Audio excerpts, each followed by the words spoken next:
G'day mate, how are you this week? It is so good to have you here with me. In this week's episode of the Exponential Performance Podcast, we sit down with Katie Schofield and have a talk to her about her time in the New Zealand sprint track cycling team and how she coped with the ups and downs that elite sports throws at you. Let's get into it.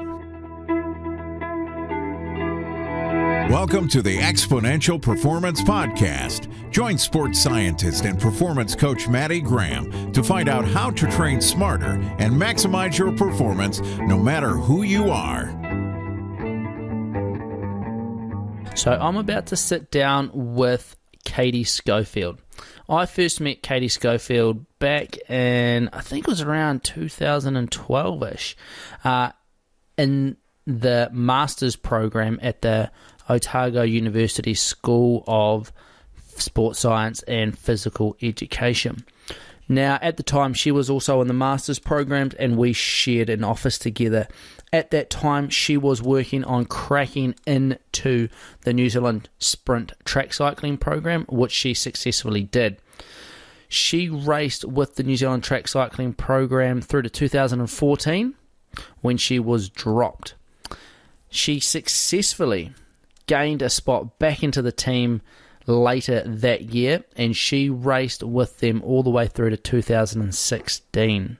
Over a time in the New Zealand Sprint track cycling program, she competed in 8 World Cups and 2 World Championships.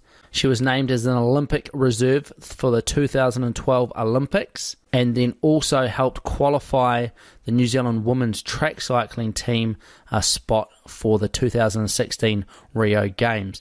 Unfortunately, she was dropped from the team in April 2016, never living out her Olympic dream. In this interview, I sit down with Katie and we talk about what it takes to get to that elite level in track cycling, and then what it's like to deal with the ups and downs that elite sport throws at people. We also touch on some information around REDS, which stands for Relative Energy Deficit in Sport. So, without further ado, let's jump onto the call with Katie Schofield.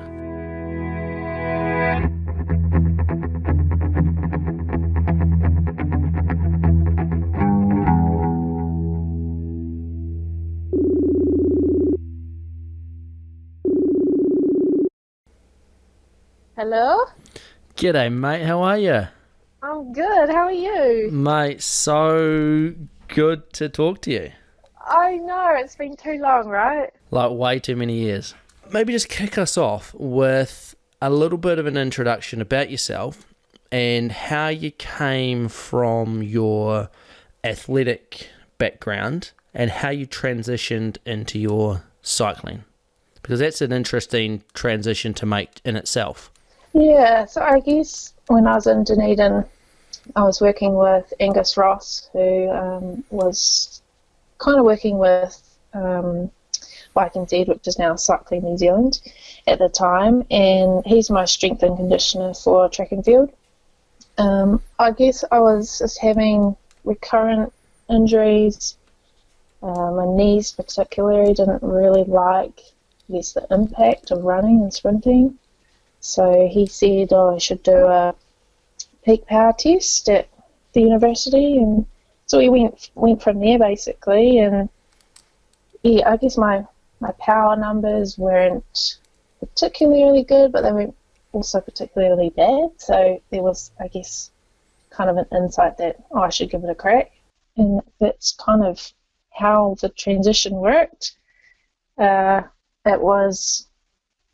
I think I had three months, and I did my first nationals. I think I got 6th in one of my events, and from there I just got hooked. Wow, basically. So the numbers in the lab definitely pointed in the right direction for you. Obviously a 6th in the nationals after 3 months. Yeah. So that was a really good incentive for me to keep going, and I just really enjoyed the challenge. Do you want to describe a little bit more in detail about track cycling and especially sprint cycling, what you were obviously doing, what does it involve? Because it's not something that a lot of people know much about. Yeah, so I guess one of the main things is you're riding in a velodrome, and it's usually on wood, and most of the tracks these days are 250 metres round. My focus, I guess, over the last 4 years was being the starter for the team sprint, and for women that is 2 riders, and I was the starter, so I would go out of the gate while my teammate would follow me. I'd do 1 lap, so short and sharp. I'd leave the race, and then my teammate would continue on to finish the race for the second lap. So as a starter for a team sprint, what do you focus on for that 1 lap that you do? So for me, I would just break it down into sections. So obviously you have the start. You want to have a very clean, explosive start. I found this, I guess, the transition from track and field to track cycling quite similar in that the start, although for track cycling it's a countdown, so you can anticipate when you're supposed to leave the gate, as opposed to track and field, it's on reaction time. So you can practice and practice and practice for track cycling with your gate starts and really nail the timing. So that was one key focus. Obviously, is you want to drop your partner. That's the aim. For me to go as fast as possible. So that was kind of a good initiative for me to have.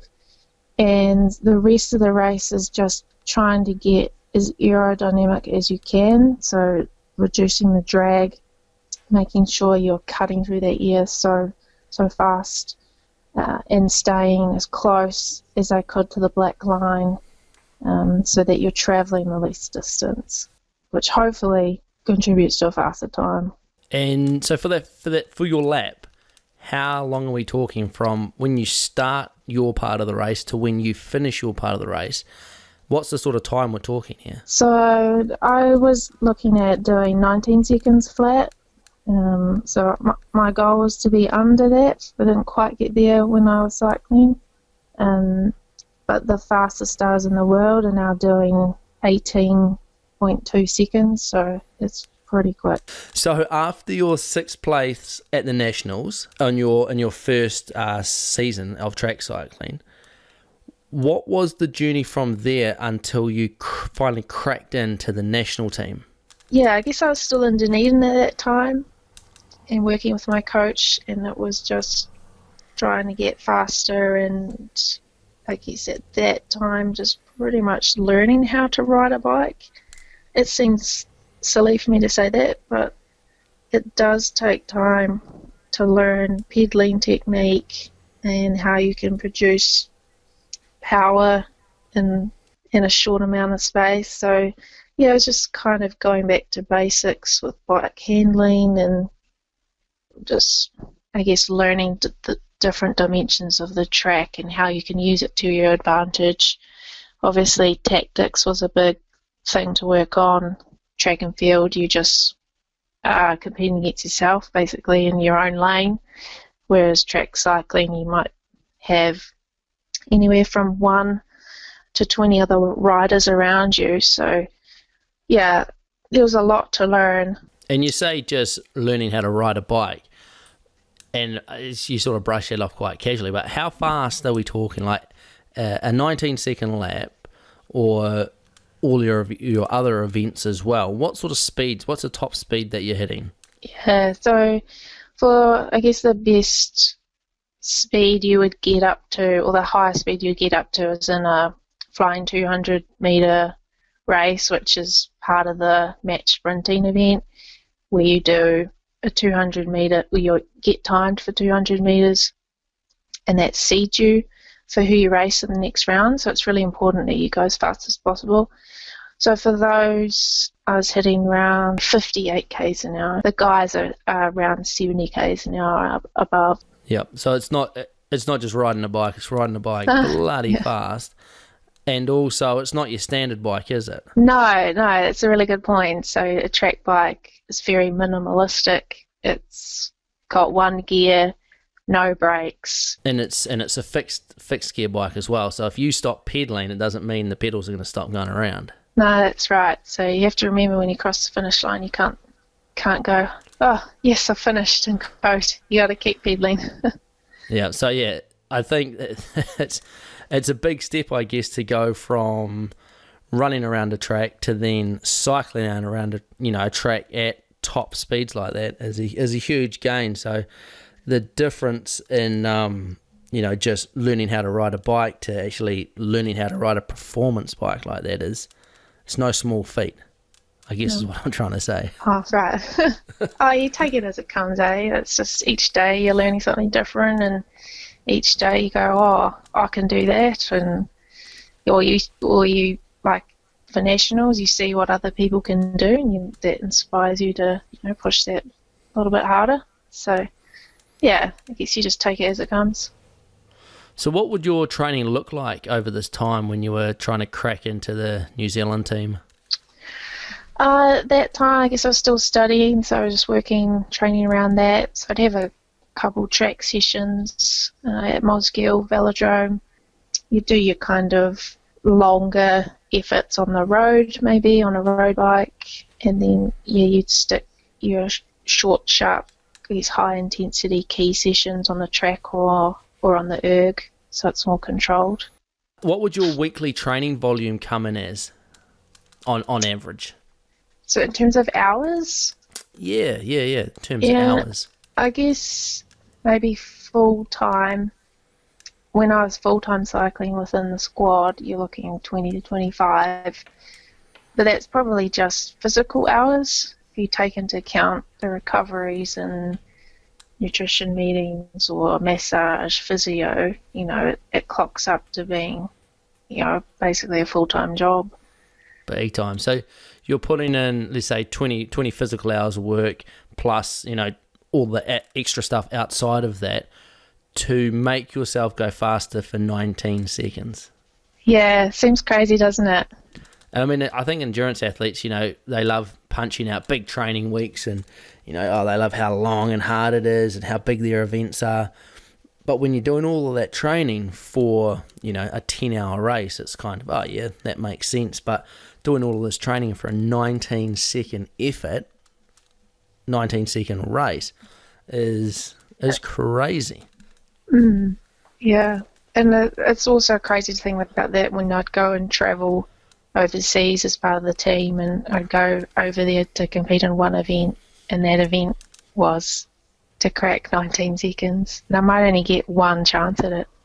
So, when you put it in that context, you kind of think, well, what's the point? But you have your goals, and you want to better yourself every day, and want to be the best you can be. So that's kind of what drove me. I mean, that is the point, isn't it? That is the point. It's there, and you're just it's just human nature to want to crack it.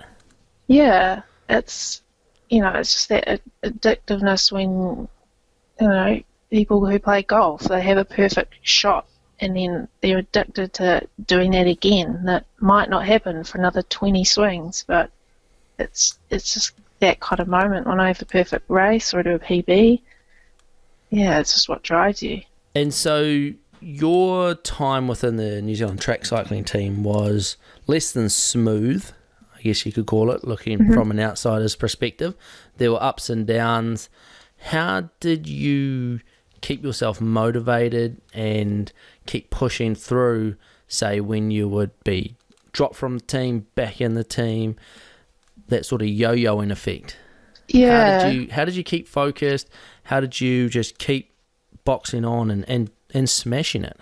Yeah, so I guess it's with any sport, you're going to get ups and downs, whether it's through illness or injury or not selected for a team or you have some sort of trauma. So I think it's just where you have been or how close you have been to being at your best, and you still feel that you've got something left that you can improve on. So when I got dropped in 2014, I was devastated, but I just I just knew I still had something left, and I knew I hadn't reached the end, so that's what drove me for the rest of the year. Whether I was going to get back in the team or not, I just wanted to prove to myself, I guess, that I could still go faster, and if I did that, then I was stoked. If I got back into the team, then that was just extra. And you touched on it about having that perfection, about having the perfect race or the PB. How, apart from that, if there is anything else, how do you maintain your motivation? Is there any little tricks that you use? Do you have a morning ritual? Do you have a diary, a reflection diary? Are there anything that you personally use to help keep that laser point focus and motivation? It's a good question. I think it's just me every day. I just loved riding, and I loved training, and I loved, it was kind of the love-hate of putting myself in that hurt box and feeling like I could not do another rep at all, to then the next day going, you know what, that was a really good session and I know I've improved from that. Obviously having others around me that I trained with were really motivating and supportive. So having them everyday training's was really good. And I think it's just coming back to why you love it. And if you're having a bad day, you look at what you have achieved in the past, and that motivates you in another way, I guess internally, in terms of reminds you what's important and kind of your directions. I mean, I'd always write goals every month, every year, kind of and at the end of every season for the next season, just always, I guess, moving the goalposts to, I guess you just want to keep pushing yourself, whether that's on the track or in the gym or outside of cycling. Yeah, for sure. I mean, it's that never-ending search, isn't it, for that little bit extra?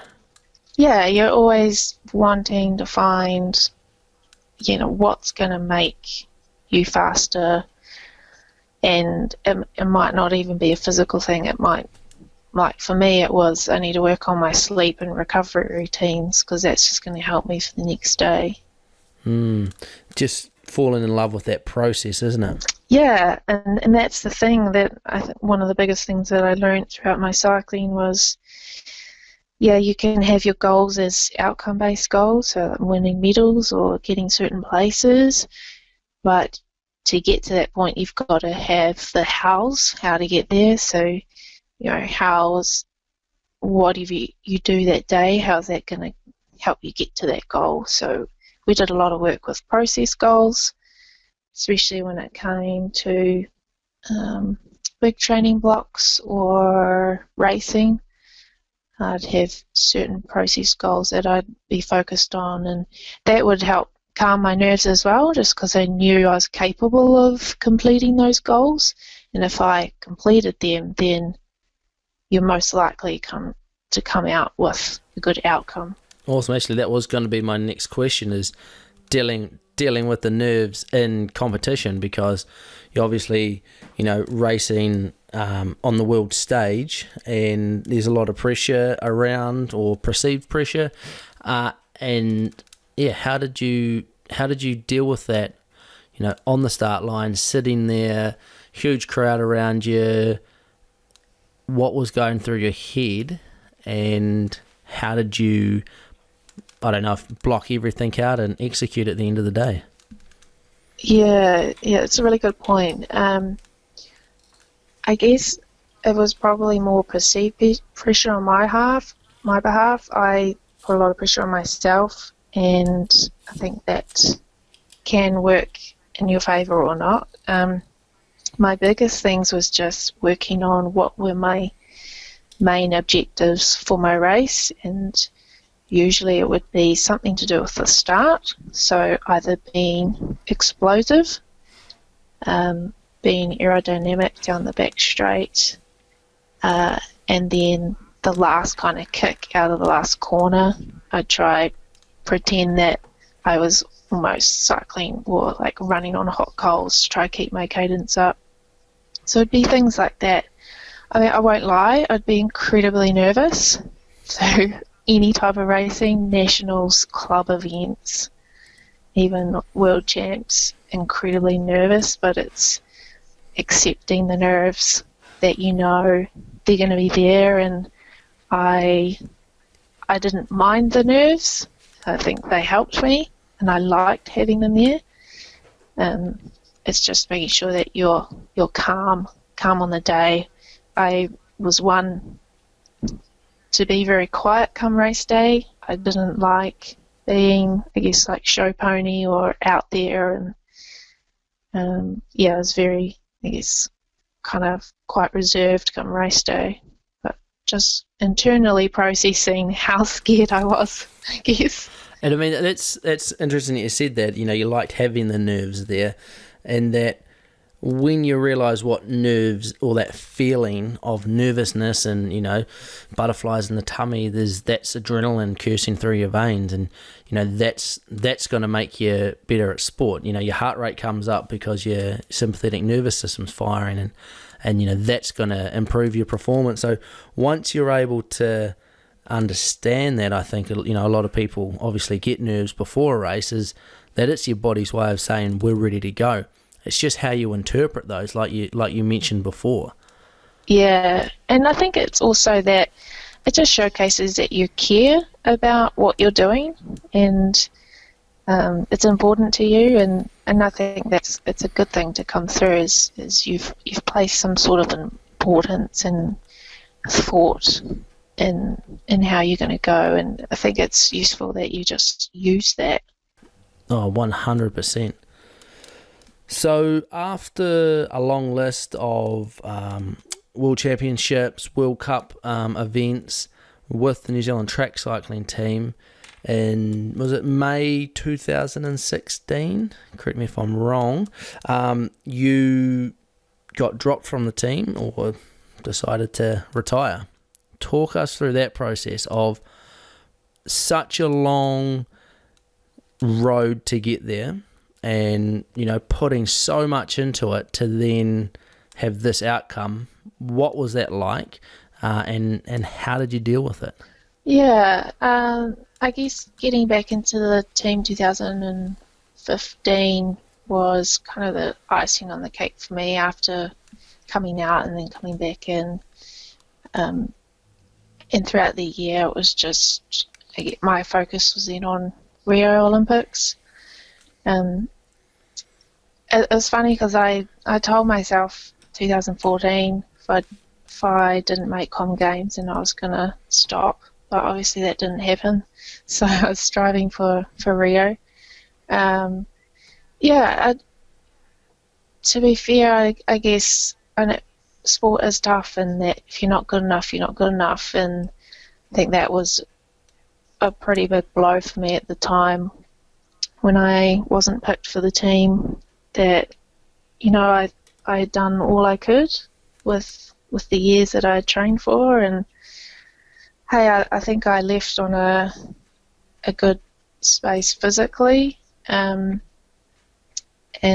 was in real good shape. It just, I wasn't the person that they wanted to take, and that's totally fine. I'm at peace with that now, and it was extremely hard. I was striving for that for so long, and it was just in my grasp, and it was just there, dangling in front of me, and to not fulfill that goal and that dream of mine, it still hurts a little bit, but I guess you move on and you deal with that, and retiring, I think, was a good decision for me. I felt I had put everything I could into it, and that was probably the fastest I was going to get. And yeah, I think it was just a realization that, okay, maybe it's time to call it quits. Well, where I'm at, was in good form, did the best I could. So, yeah, I guess it's how it's ended up. And correct me if I'm wrong, but you secured a Rio spot for the team. Is that right, with your performances? Yeah. So And then didn't get to go yourself. yeah, That's so brutal, is it not? it's brutal, but that's sport, you know. We were a team, and I was fortunate enough to go and do all the qualifying events for the 2 years leading up to Rio. I think out of the 9 events, I did 8 of them. So, yeah, I mean, I haven't really thought about it like that. So, Sorry for bringing it up then. no, that's fine. It's fine. Yeah, as I said, it's just sport, and you know, it's happened, and that's what I was going for. I was striving to get in that team. Okay, it didn't happen, but yeah, I can't be disappointed for what I've done up till then. Yeah, for sure. So close, so close. And definitely, I think the thing that stood out to me with your cycling journey, and being someone that was kind of there at the startish as office mates, and then also on the side of the track as well when I was working, and then from a distance as a follower of yours as well, was just how much of yourself you put into it. People always talk about ticking all the boxes. They want to, be happy that they ticked all the boxes, that they worked as hard as they could, and at the end of the day, they'll have no regrets. And you don't often actually see that when you dig into, what people have actually done. But for you, at least from my perspective, it was honestly one of those moments where you're like, well, you can't really fault her for anything that she's done. She's always been there 100%. She's made all the sacrifices. It's like she did actually give this 110%. Oh, thanks. Which Maddie. I think's phenomenal. Oh, thanks. Yeah, I mean, I don't really know what to say to that. You don't have to say anything. It's just strictly an observation that you seriously did give it everything. Yeah, I guess, I don't know. It's when you're really passionate about something and you want something bad, you'll do whatever you can to try and at least give you an opportunity to achieve that goal. So, yeah, I guess I was a little bit anal about a few things and making sure I had everything written down in my diary, which I probably got a bit of a flack for with my teammates, but, it's part of my process, I guess, and just making sure that, you are doing everything that you can. You have slip-ups now and then, but, it's all part of the journey and part of learning and figuring out who you are and what makes you tick, I guess. 100%, 100%. So you have a website. It is katieschofield.co.nz, and you have got a fantastic blog on there that covers your cycling, but also just stuff in general, which is fantastic to read. And one post I wanted to talk about, because it's about something that affects a lot of people, and it is to date the best post I've ever read on this in terms of honestly physiological actually understanding of it, and then also a personal reflection on it. And I think if people could direct themselves over to there and have a read, it would help a lot of people. So it's your blog about Reds, and it's called Raw and Real. So I'll stop talking. Can you explain a little bit about Reds and your experience with it? Yeah, sure. So I guess RED stands for Relative Energy Deficiency in Sport. A big name for basically when you're not having enough dietary intake, so not having enough food for the amount of exercise that you're doing, and your body kind of goes into a shutdown mode where it conserves the energy for some of the pretty vital physiological functions. So like hormones is one example of that, your reproductive hormones, to conserve energy so that it can function just day to day. So 2014 I got diagnosed with REDS, and that was possibly part of the reason why I got dropped from the team, just because my performances were going down instead of up.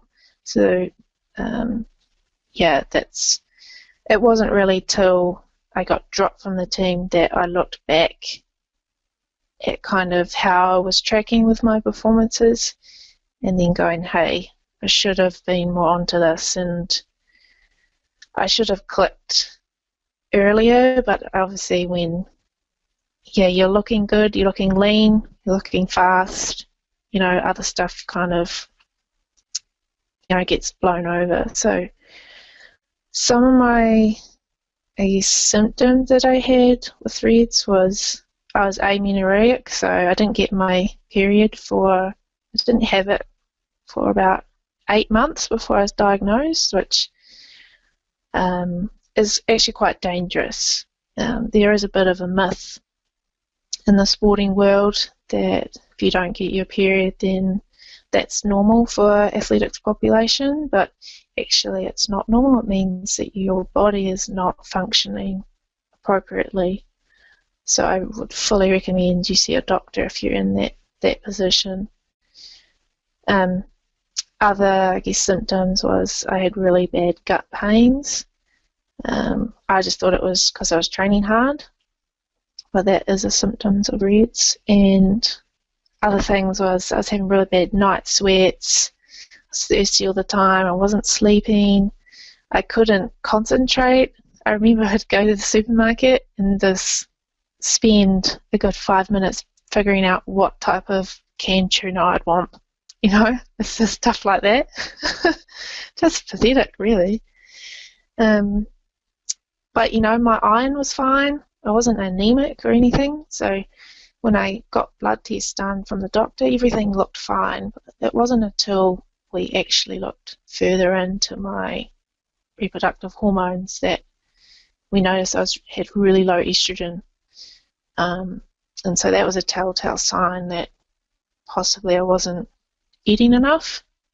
And I look back at it now and I see a few photos, and I am quite lean, and that was more of a case of me competing with myself of how lean I could get, because in our sport of track cycling it's all about power to weight.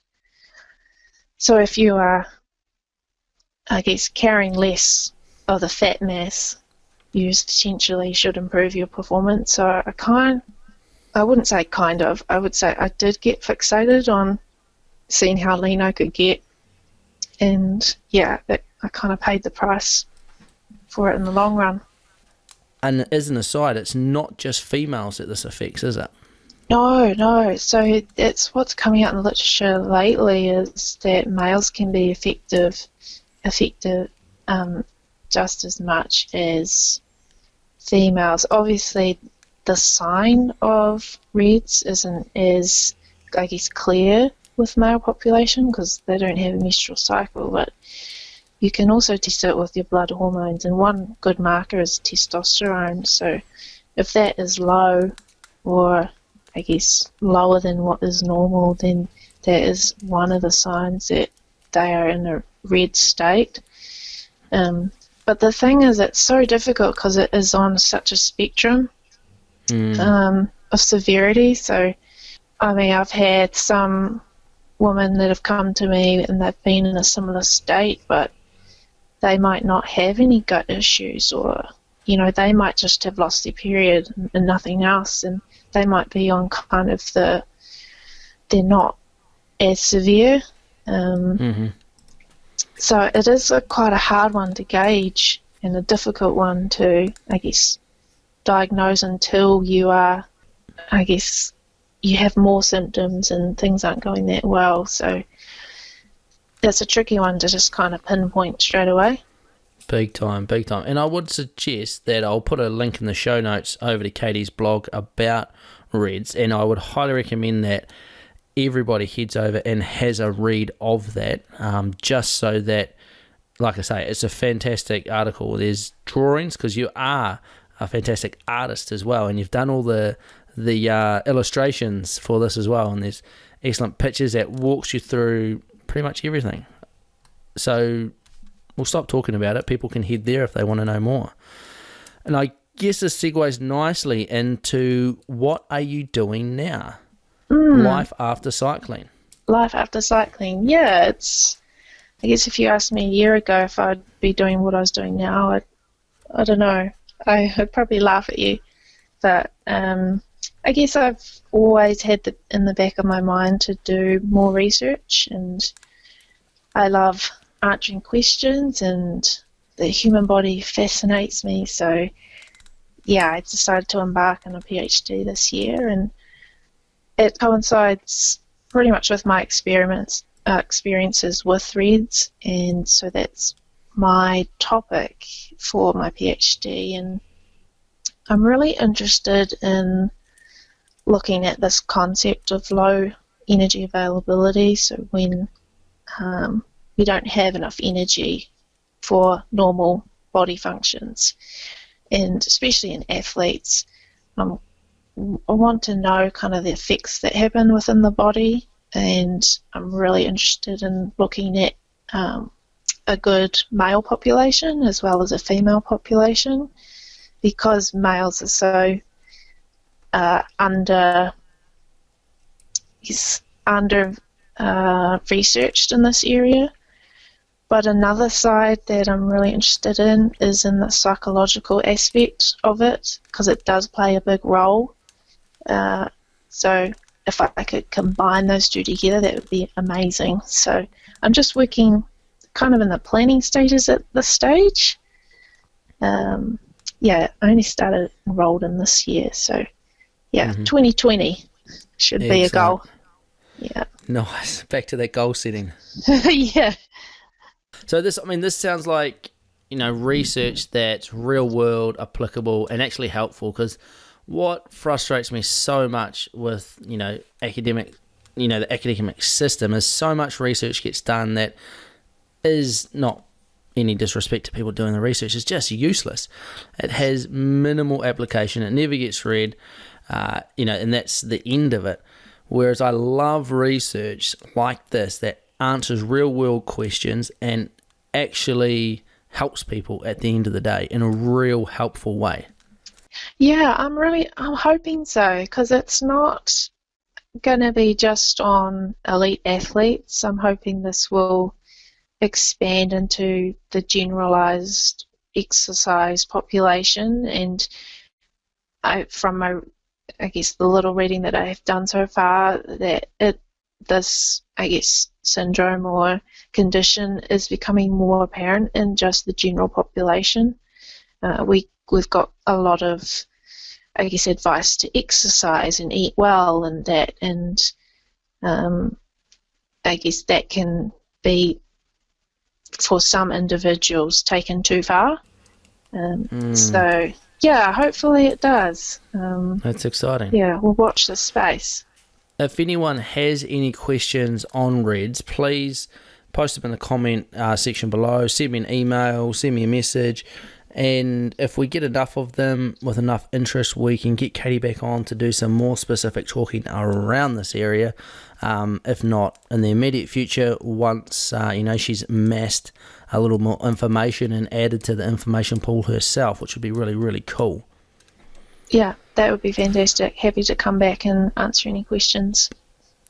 As I mentioned before, Katie's not only an athlete, an elite athlete, extremely high-level academic, but also a fantastic artist as well. Get over and check out her website, katieschofield.co.nz. There'll be a link in the show notes if anybody wants to check that out. And go and have a look at her art over there. There's some awesome stuff there. I love the cycling stuff. So if you're a cycling fan, there are some really cool cycling art pieces. I don't really know the art lingo. Cool pictures of cycling stuff. And no doubt, if you've got something specific in mind, I'm sure Katie will be able to add it to her schedule to do you a contract piece.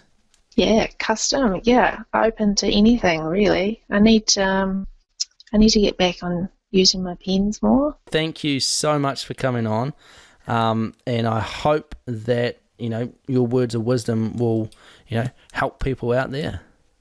Hopefully. Thank you so much for having me, and yeah, happy to answer any questions that come on board. Awesome. Thank you so much.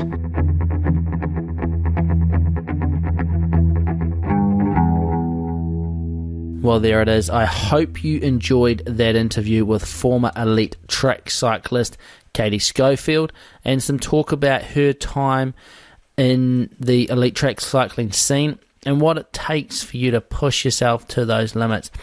If you have any questions about Reds or any other questions for Katie in general, please send them through to me and we will do our best to answer them.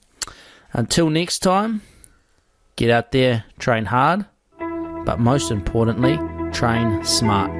I'll talk to you next week.